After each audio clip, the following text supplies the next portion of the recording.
Durante la carne asada de Navidad, mi novia bromeó en voz alta: si alguna vez nos casamos, él va a ser el suertudo gracias a mí. Me quedé callado. Más tarde, mi tío me llevó aparte y me dijo algo que lo cambió todo. Tengo 28 años, soy ingeniero de software y llevaba 3 años con Lorena. Nos conocimos en la fiesta de cumpleaños de un amigo en común, hicimos clic cantando un karaoke espantoso y las cosas ampliamente funcionaron. Ella era divertida, espontánea, siempre el alma de la fiesta.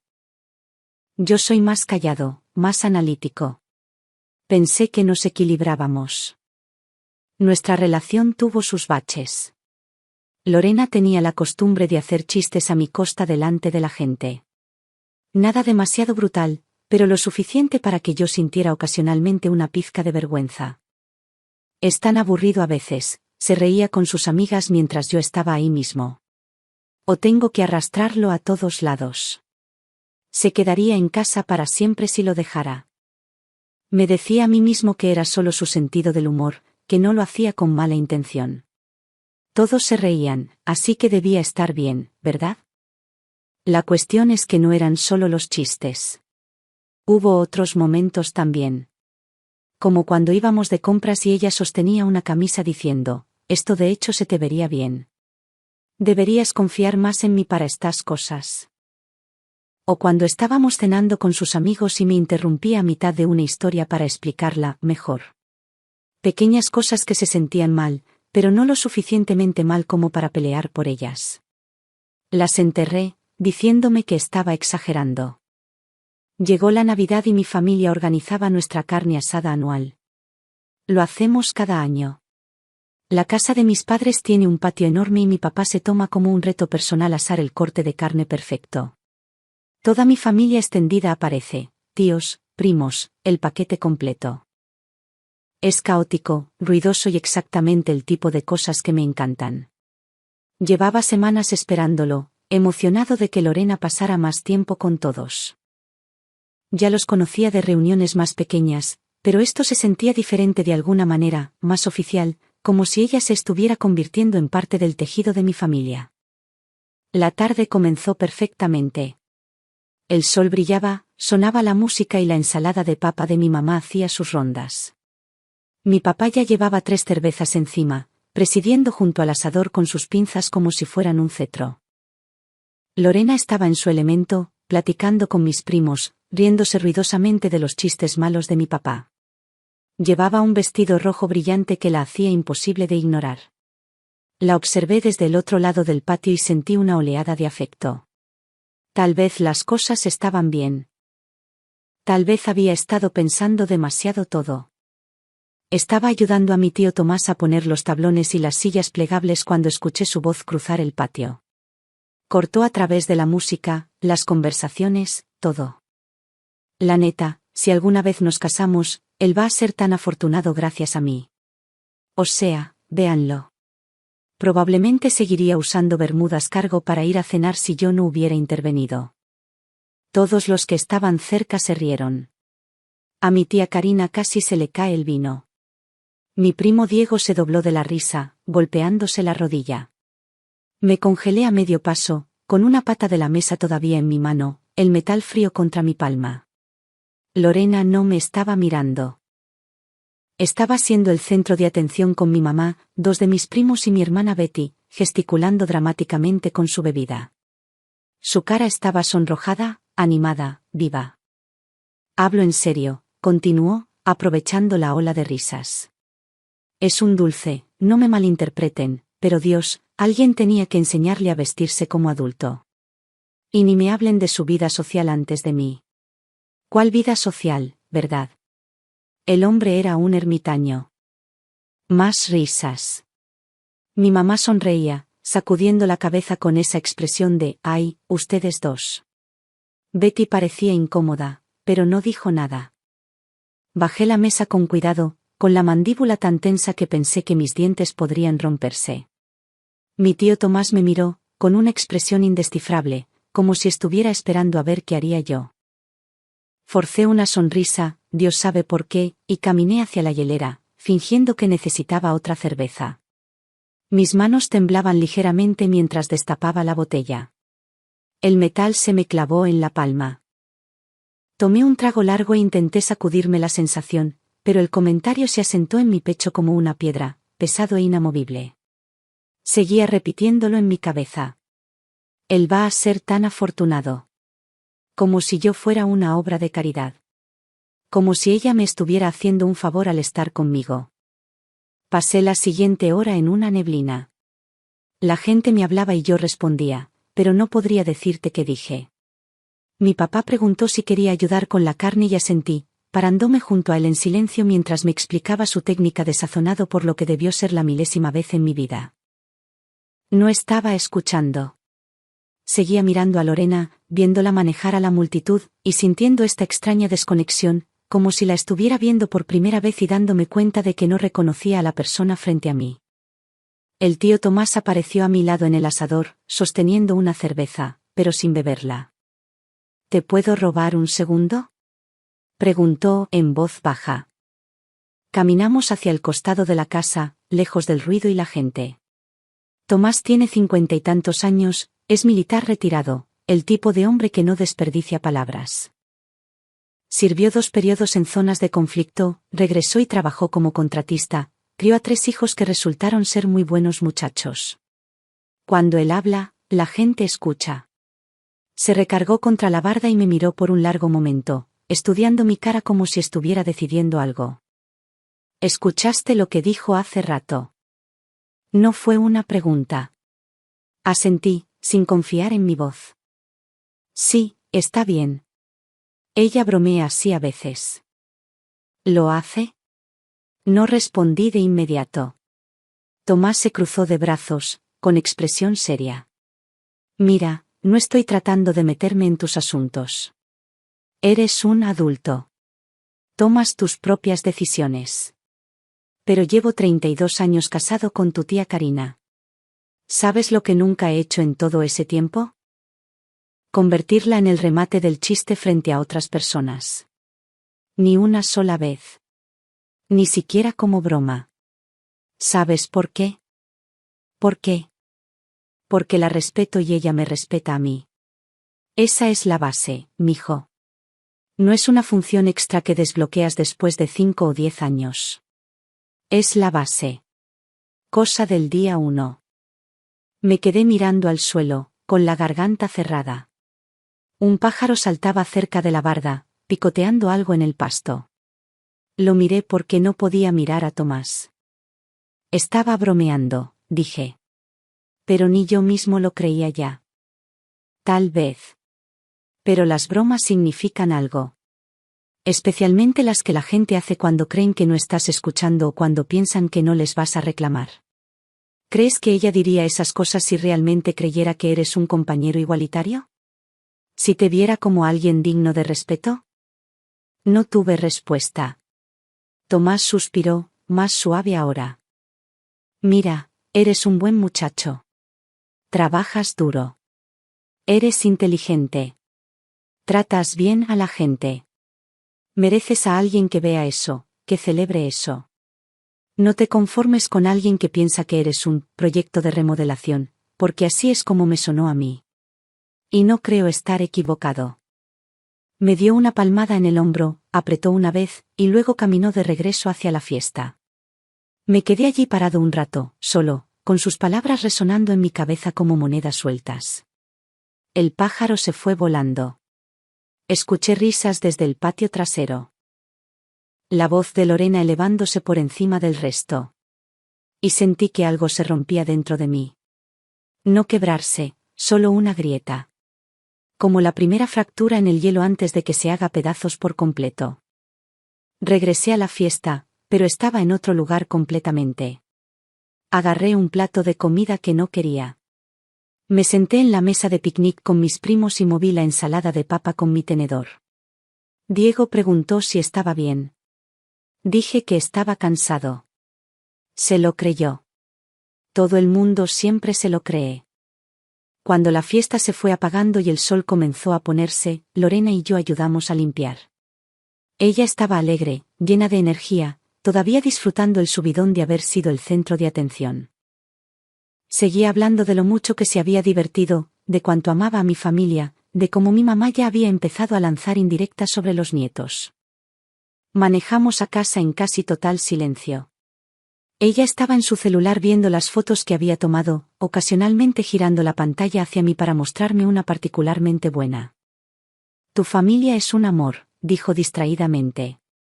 A tu mamá le encantó mi historia sobre esas vacaciones que tomamos en la costa. Creo que ya está planeando nuestra boda en su cabeza. Seguía preguntando por mi talla de anillo. Apreté el volante con más fuerza, mis nudillos blancos. ¿De verdad crees que tendría suerte de casarme contigo? Ella levantó la vista de su teléfono, sobresaltada, con cara de confusión. ¿Qué? Hace rato, en la carne asada, dijiste que si nos casábamos, yo sería el afortunado gracias a ti. Frente a toda mi familia. Su cara cambió. Confusión, luego actitud defensiva, luego molestia. Ay, por Dios, fue un chiste.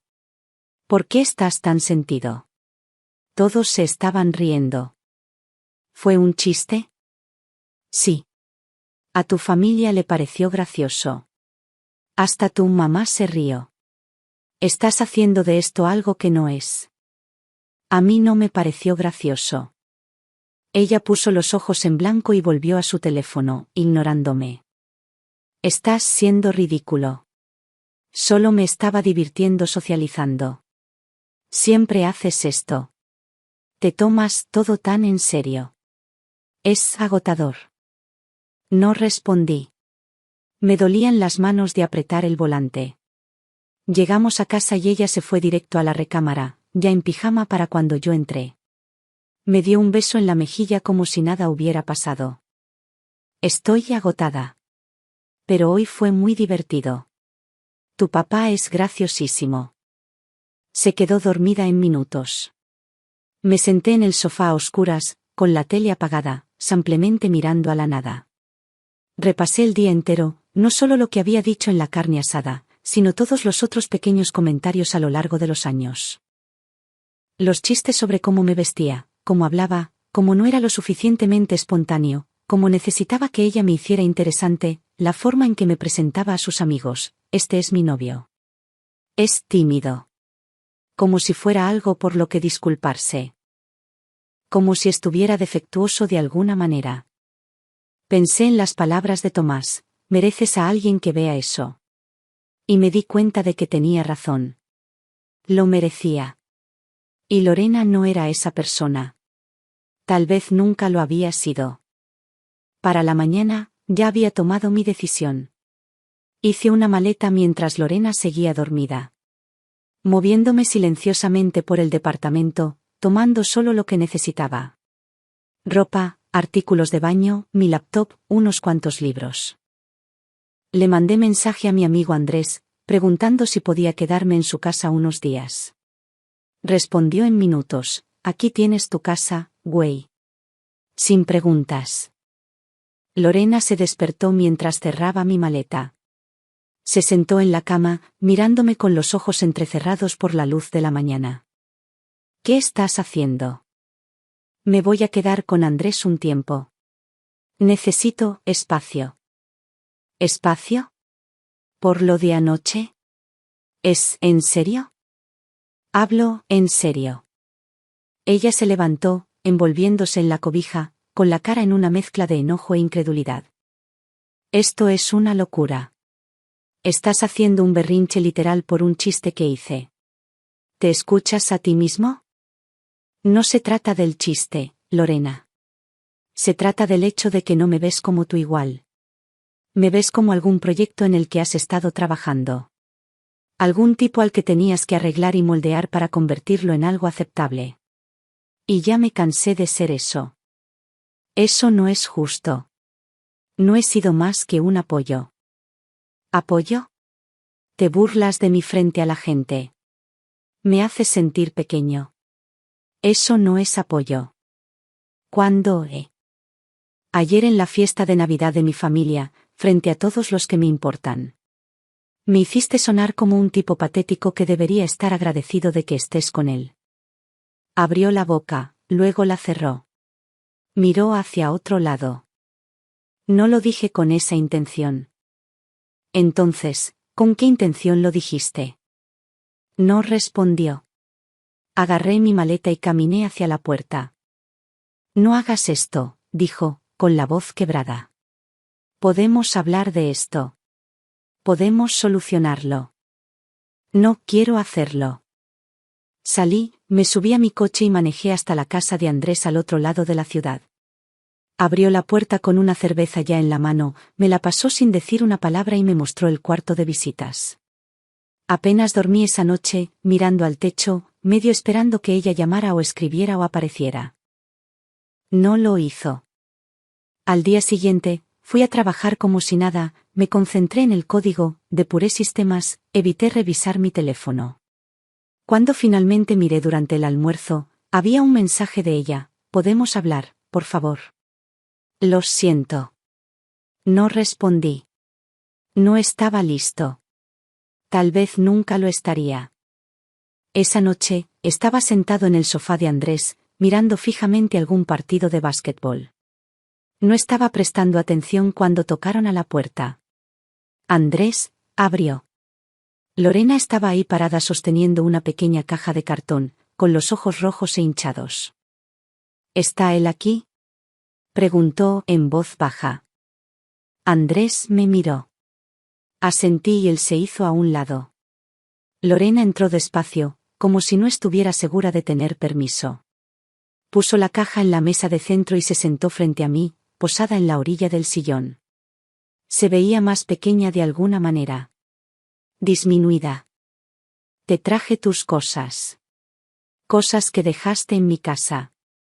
Gracias.